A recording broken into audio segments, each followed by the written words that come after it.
ہو رہی ہے عمر مثل برف کم، چپکے چپکے رفتہ رفتہ دم بدم.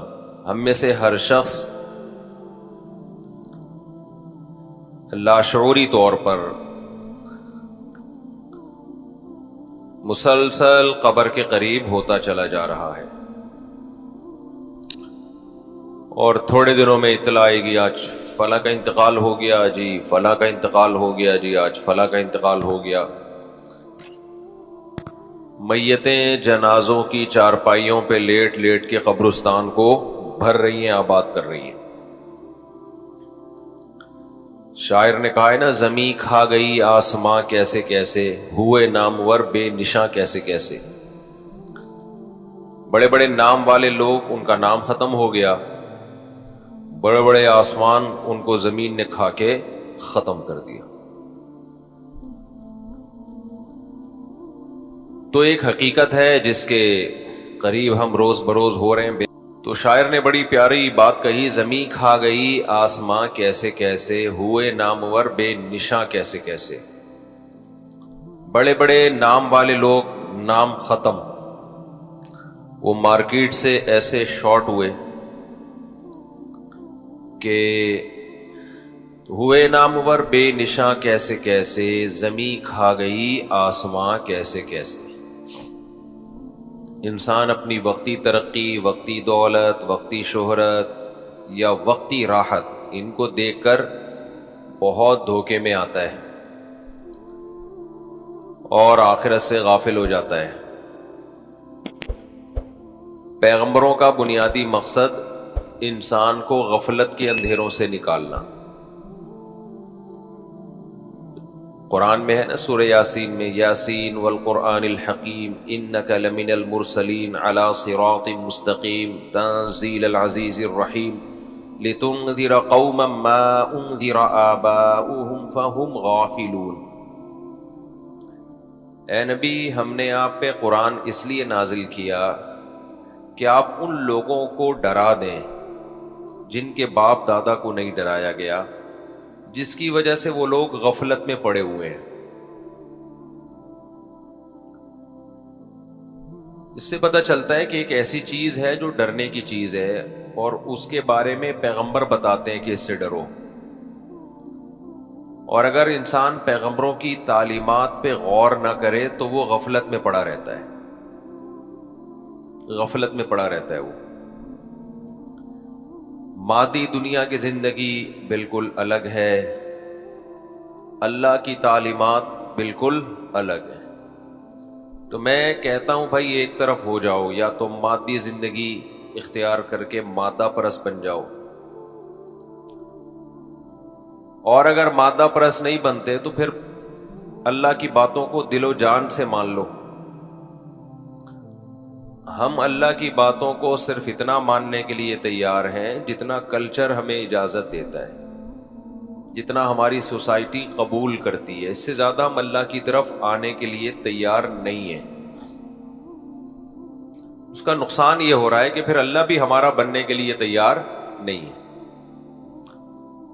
قرآن نے ایک دھمکی دی ہے، نسوا اللہ فانساہم انفسہم. خوب سمجھ لیں، اللہ کہتے ہیں جو اللہ کو بھولے گا اللہ اسے اپنا آپ بھلا دے گا. وہ اپنے آپ کو بھی فائدہ نہیں پہنچا سکتا. آج دنیا اللہ کو بھول رہی ہے تو اللہ نے دنیا کو اس کے فائدے کی چیزیں بھلا دی ہیں.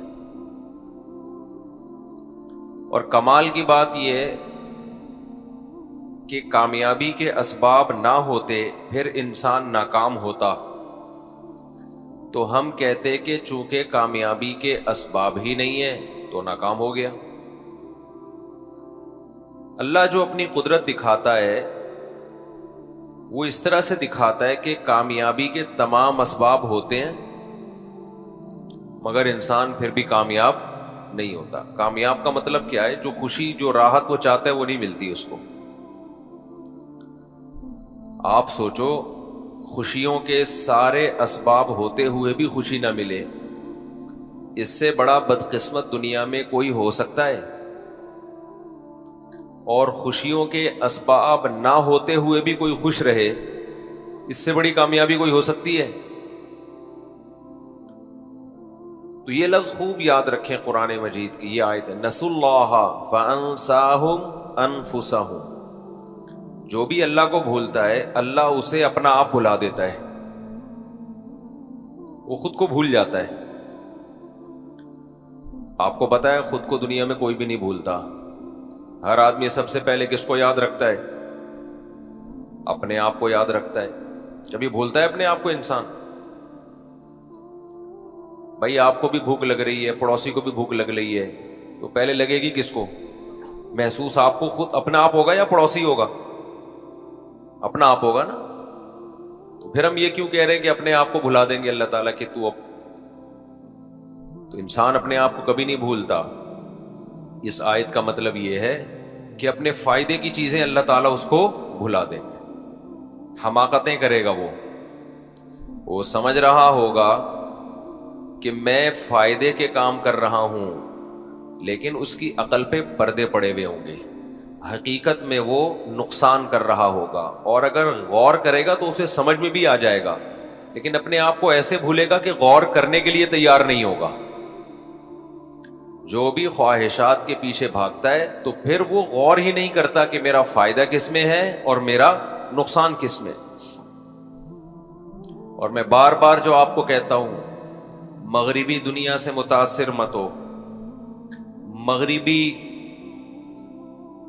جو لٹریچر ہے، جو ہمیں ہماری معاشرت کے بارے میں بتا رہا ہے، اس سے کبھی متاثر نہ ہو۔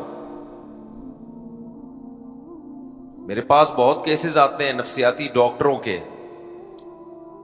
جو ڈاکٹر مذہب کو فالو نہیں کرتے، وہ لوگوں کو غلط گائیڈ کر رہے ہیں، وہ اور زیادہ ڈپریشن میں لے کے جا رہے ہیں، ایسے طریقے بتا دیتے ہیں ان کو، اس سے پیشنٹ کا فائدے کے بجائے اور نقصان ہوتا ہے۔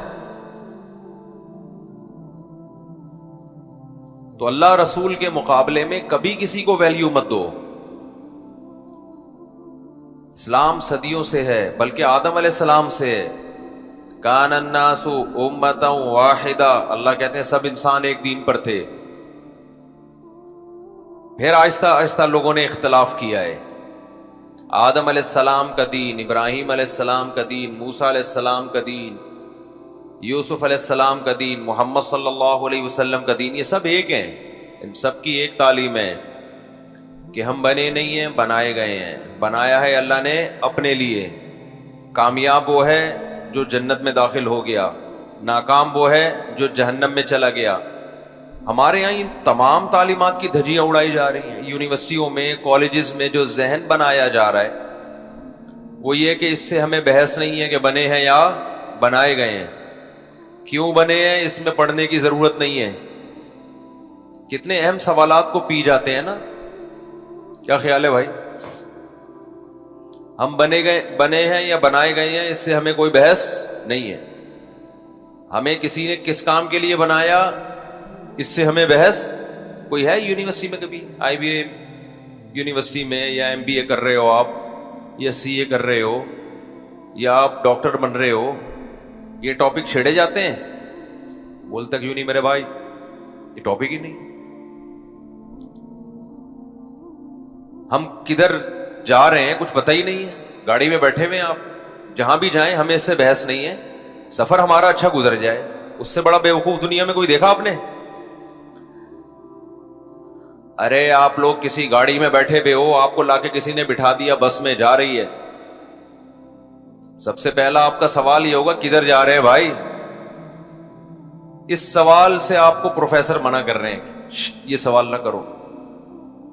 آپ کو کسی نے ٹرین میں بٹھا دیا، چلتی ٹرین میں، ایک دم فکر ہوگی بھائی میں جا کدھر کو رہا ہوں، ہوگی کہ نہیں ہوگی؟ پتہ نہیں کدھر بٹھا دیا یار، میں ایسا نہ ہو کہاں جا کے نکلوں میں، واپسی مشکل رہے میرے لیے۔ لیکن چند عقل مند وہاں بیٹھے ہوئے تھے۔ آپ پوچھ رہے ہو کہ یار ہم جا کدھر رہے ہیں، مجھے یہاں کس نے بٹھایا ٹرین میں، مقصد کیا ہے اس کا؟ وہ پروفیسر، لیکچرار، لمس یونیورسٹی کے سینئر پروفیسر وہ بیٹھے ہوئے تھے وہاں، آپ نے پوچھا سر ہم کدھر جا رہے ہیں؟ ہمیں یہاں ہم بیٹھے ہیں، بٹھایا گیا ہے ہمیں. کہتے ہیں اس کے بارے میں مختلف تھیوریز ہیں کہ ہمیں ٹرین میں خود بیٹھے ہیں یا بٹھایا گیا. یہ ہمارے لیے اتنا امپورٹنٹ نہیں. سر ہم جا کدھر کو رہے ہیں، سفر کا مقصد کیا ہے؟ بیٹا یہ ہمارے لیے امپورٹنٹ نہیں. ہمارے لیے امپورٹنٹ یہ ہے کہ جتنے بھی یہاں اس بوگی میں بندے بیٹھے ہوئے ہیں، ان میں سے جب کسی کو پانی کی ضرورت ہو تو صاف پانی کا انتظام ہونا چاہیے. اس کو پانی کی ڈیفینیشن پتا ہونی چاہیے. ہائیڈروجن ڈائی آکسائڈ. دیکھو بیٹا، آپ ایک پڑھے لکھے میں اور ایک جاہل میں فرق یہ ہوتا ہے کہ جاہل کو پیاس لگتی ہے پانی پیتا ہے، پڑھے لکھے کو پتا ہوتا ہے پانی میں ہائیڈروجن کے 2 اور آکسیجن کا 1. ایسے ہی ہے نا، اس طرح مل کے بنتا ہے. سر ہمارا سفر ختم ہونے والا ہے، پتہ نہیں کدھر جا کے اترے ہم. بیٹا یہ نیچرل ہے. لوگ آتے ہیں ٹرینوں میں بیٹھتے ہیں اور کہیں نہ کہیں کسی نہ کسی اسٹیشن پہ، جس کو پیار سے لوگ ٹیشن بھی کہتے ہیں، کہیں نہ کہیں اتر جاتے ہیں. بیٹا ہم نے انسانیت کا سوچنا ہے.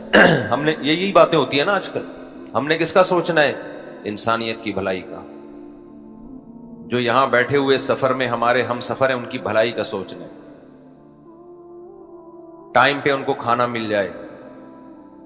اور ہم نے میڈیکل سائنس میں ترقی کرنی ہے تاکہ جو ٹرین کے مسافر ہیں ان میں سے کوئی اگر بیمار ہو جائے تو اس کا ٹریٹمنٹ ہو سکے. آپ عقل مند تھے، آپ کو یہی فکر لگی بھی ابے بھائی یہ میں جا کدھر کو رہا ہوں ہے بھائی، منزل کدھر ہے؟ پہلے اس کا تو جواب ملے. وہ کہہ رہے یہ مولویوں کی پرانی باتیں، پرانے قصے ہیں، ان بحثوں میں پڑھنے کا کوئی فائدہ نہیں. آپ مطمئن ہو جاؤ گے. بولتے کیوں نہیں؟ بولو گے بھائی سر میرے لیے سب سے زیادہ امپورٹنٹ یہ سوال ہے کہ مجھے اس میں بٹھایا کیوں گیا ہے، کس نے بٹھایا ہے، کیوں بٹھایا ہے، اس کا ہدف کیا ہے. مجھے اسباب اور وسائل بھی دیے اس نے، جیب خرچی بھی دے دی ہے اور ٹفن بھی باندھ دیا. دیکھو جب ہم دنیا کے سفر میں آتے ہیں تو جس خدا نے ہمیں بھیجا، زاد راہ دے کے بھیجا نا. ابے بھائی دنیا کے سفر میں ہم ہیں نا، ایک ہمارا اسٹارٹنگ پوائنٹ ہے اور ایک ہمارا اینڈنگ پوائنٹ ہے. اسٹارٹنگ پوائنٹ ہمارا اس دن سے شروع ہو جاتا ہے جس دن اللہ ہمیں ماں کے رحم میں اولاد بنانے کے لیے سلیکٹ کرتا ہے. اس دن سے ہمارا اسٹارٹنگ پوائنٹ شروع ہو جاتا ہے. ابھی جاپان میں جو ڈیٹ آف برتھ ہے نا، وہ پریگننسی کی ڈیٹ سے کہتے ہیں کہ ڈیٹ آف برتھ شمار ہوتی ہے. واللہ عالم جاپانیوں کی اپنی الگ ٹائپ کی حرکتیں ہیں، کوئی بعید نہیں ہے ان سے. تو اور ہماری ڈیٹ آف برتھ پیدائش کے دن سے، تو اسٹارٹنگ پوائنٹ آف پیدائش والا دن لے لیں یا وہ والا پوائنٹ لے لیں، ایک اسٹارٹنگ پوائنٹ ہے ہمارا اور ایک اینڈنگ پوائنٹ ہے. اللہ تعالیٰ ہمیں سفر میں بھیجتا ہے. اللہ کہتے ہیں تم خود نہیں آئے ہو، ہم نے تمہیں بھیجا ہے. زاد راہ دے کے بھیجا ہے اللہ نے. جیسے باپ اپنے بچے کو پڑھائی کے لیے فرانس بھیج رہا ہے تو آنے جانے کا ٹکٹ، کرایہ، جیب خرچی، وہاں ہوٹل میں رہنے کا سارا سیٹ اپ، سلیبس بھی لے کے دے دیا. اس کے بعد بچہ فرانس جا کے بھول گیا. وہ کہنے لگا کہ میں خود آیا ہوں، مجھے کسی نے بھیجا نہیں ہے. تو لوگ کیا کہیں گے؟ بھائی کمبخت تو خود آیا ہوتا تو یہ پاکٹ منی تجھے کیوں ملتی؟ تیرے لیے ہوٹل میں رہائش کا انتظام بولو نا کیوں ہوتا؟ یہ سارے انتظامات تیرے باپ نے کیے ہیں، کہتے ہیں نا لوگ. اب وہ وہاں جا کے عیاشی میں پڑ جائے اور کہے یار لائف کو انجوائے کرو، کیا یہ فضول کاموں میں، باتوں میں مجھے بھیجا گیا ہے یا کسی میں آیا ہوں یا بھیجا گیا ہے. تو لوگ اس کو سمجھا رہے ہیں کہ یار یہ تیری ضرورتیں جو یہاں پوری ہو رہی ہیں، تیری جیب میں ہر مہینے تیرے اکاؤنٹ میں پیسے آ جاتے ہیں. وہ جواب میں کہ یہ ایوالو ہوا ہے، یہ اصل میں میں جب یہاں آیا تھا یا ہمارے کروڑوں سال پہلے باپ دادے آئے تھے تو ان کی ضرورت تھی کہ ہر مہینے اکاؤنٹ میں پیسے آ جایا کریں، تو فطرت نے ضرورت کے لحاظ سے اپنے آپ کو ایڈجسٹ بولو کر لیا۔ یہ بہت بڑا اختلاف ہے لبرل لوگوں اور مذہبی لوگوں کا۔ مذہبی لوگ کہتے ہیں انسان کی جو ضرورتیں پوری ہو رہی ہیں نا، تو انسان کی بقا کے لیے، کیونکہ ان ضرورتوں کا پورا ہونا ضروری تھا، اس لیے فطرت نے اپنے آپ کو ایڈجسٹ کر کے ضرورتیں پوری کرنا شروع کر دی۔ مذہب کہتا ہے کہ انسان کو باقی رکھنے کے لیے ضرورتیں پوری کرنا ضروری تھیں، اس لیے اللہ نے ضرورتوں کو پہلے سے انتظام کیا تاکہ انسان باقی رہے۔ بالکل 180 پہ ہیں۔ دیکھو ہم جب مختلف علاقوں میں دیکھتے ہیں نا لوگوں کو، جانوروں کو دیکھتے ہیں، اونٹ کو ہم دیکھتے ہیں ریگستان کا جانور ہے۔ مثال سے بات سمجھاتا ہوں۔ لبرل لوگ کہتے ہیں چونکہ اونٹ کے لیے ریگستان میں سروائیو کرنا اس ڈیزائن کے بغیر ممکن نہیں تھا، لہذا ایوالو ہوتے ہوتے اونٹ ایسا بن گیا۔ ابے سمجھ میں آ رہا ہے؟ یہ تو اونٹ کی بھی سمجھ میں آ جائے، اتنی آسان مثال دے رہا ہوں بھائی۔ قرآن کہتا ہے نا افلا ينظرون الى الابل کیف خلقت، کیا یہ لوگ دیکھتے نہیں ہیں اونٹ کو ہم نے کیسے بنایا؟ یہ خود بخود نہیں بن سکتا۔ اونٹ اللہ کی قدرت کی ایک بہت بڑی دلیل ہے۔ اللہ کہتے ہیں ریگستان میں پاؤں دھستے ہیں، اونٹ کے پاؤں نہیں دھستے۔ پہلے میں لبرل لوگوں کے دلائل دے دوں۔ وہ کہتے ہیں اونٹ ایک ایسا جانور ہے جس نے کروڑوں سال میں اپنے آپ کو ایوالو کرتے کرتے ریگستان کے حساب سے ڈیزائن کر لیا ہے، کیونکہ اونٹ میں یہ جینیاتی تبدیلی نہ ہوتی تو اونٹ کی نسل ختم ہو جاتی، ریگستان میں نہیں رہ سکتا تھا۔ لہذا اونٹ نے ایسا کیا کہ پہلے جب کوئی آیا ہوگا ریگستان میں تو اس کی نسلیں مرتے مرتے اگلی نسل میں وہ دفاعی صلاحیت پیدا ہوتے ہوتے اس کے پاؤں چپٹے ہونا، کیونکہ پاؤں دھستے تھے تو پاؤں چپٹے ہونا شروع ہو گئے تاکہ دھسے نہیں۔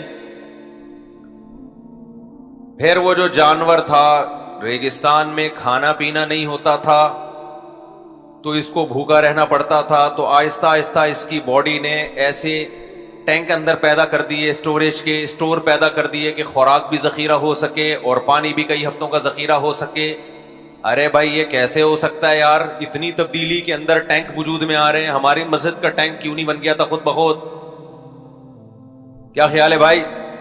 یہ اونٹ کے اندر پورا ٹینکر دیکھا ہے آپ نے؟ پانی کا پورا کین ہوتا ہے، ایک ایک ہفتہ پانی نہ پیے چلتا ہے، وہ اتنا اسٹور کر لیتا ہے پانی۔ تو سائنسدان کہتے ہیں بھائی اس نے جب اپنے آپ کو دیکھا، اس کے باپ دادا نے، کہ ہم تو مر جائیں گے، تو اگلی نسل میں، پھر اس سے اگلی نسل میں، پھر اس سے اگلی نسل میں وہ پارسل کا خاص انتظام تھا ان کے یہاں۔ وہ پارسل ہوتے ہوتے ہوتے، یعنی وہ چھوٹا سا پہلے ٹینک وجود میں آیا ہوگا، پھر وہ بڑا ہوتے ہوتے اتنا بڑا ہو گیا کہ اب وہ ریگستان میں کئی کئی ہفتوں چلتا ہے، نہ کھانے کی ضرورت نہ اس کو پینے کی ضرورت۔ ارے بھائی اونٹ ریگستان میں زندہ کیسے رہتا ہے؟ اس میں تو ریت، اتنی طوفان آتے ہیں وہ تو آنکھیں خراب ہو جائیں ریگستان کے طوفانوں سے۔ تو اونٹ کی تو نسل ختم ہو جانی چاہیے تھی صرف ریگستان کے طوفانوں سے۔ انہوں نے کہا ہو گئی ہوگی، بہت سو کی، لاکھوں میں کوئی ایک بچ گیا، اس کی آنکھوں کا ڈیزائن ایسا ہونا شروع ہو گیا آہستہ آہستہ کہ اس میں ریت کے ذرات پھنسے نہیں۔ پھینکنے کی کوئی انتہا ہے؟ بولو یار۔ جو خدا کے وجود کی دلیل تھی، اللہ کہتے ہیں افلا ينظرون الى الابل کیف خلقت، یہ اونٹ خود سے بن گیا ہے کیا؟ اللہ اس کے برعکس دلیل دیتے ہیں۔ اللہ کہتے ہیں کہ ایسا نہیں ہے کہ ریگستان میں ایک جانور تھا تو اس میں کے لیے سروائیو کرنا ممکن نہیں تھا، تو ماحولیاتی تبدیلی کی بنا پر وہ ایسا ترقی کرتا چلا گیا کہ اس کی گردن بھی لمبی ہو گئی، کیونکہ ریگستان میں درخت بھی کیا ہوتے ہیں؟ اونچے اونچے ہوتے ہیں، چھوٹی سی رہ گئی۔ جو خدا کے وجود کی سب سے بڑی دلیل تھی، کیسا مذاق اڑایا ہے اس کا۔ یہ کہتے ہیں لاجک کی بات کرتے ہیں ہم سائنس کی بات کرتے ہیں، ہم مذہب کے ہوائی نظریات کو نہیں مانتے، ہم سائنس، پروف دکھاؤ، پروف خدا کا۔ خدا کا پروف دکھانا آسان ہے، اونٹ ہے، لیکن خدا کا انکار کا پروف دکھانا بہت مشکل ہے. بہت بڑے بڑے جھوٹ فرض کرنے پڑیں گے آپ کو. خدا کہتا ہے یہ کائنات خود سے بنی ہوتی تو ریگستان میں اونٹ نہ بنتا. ریگستان میں جانور کا زندہ رہنا بہت مشکل ہے، لمبے لمبے سفر کرنا بہت مشکل. ایسا بنایا اونٹ کو، اللہ کہتے ہیں تمہارے پاؤں زمین میں دھستے ہیں.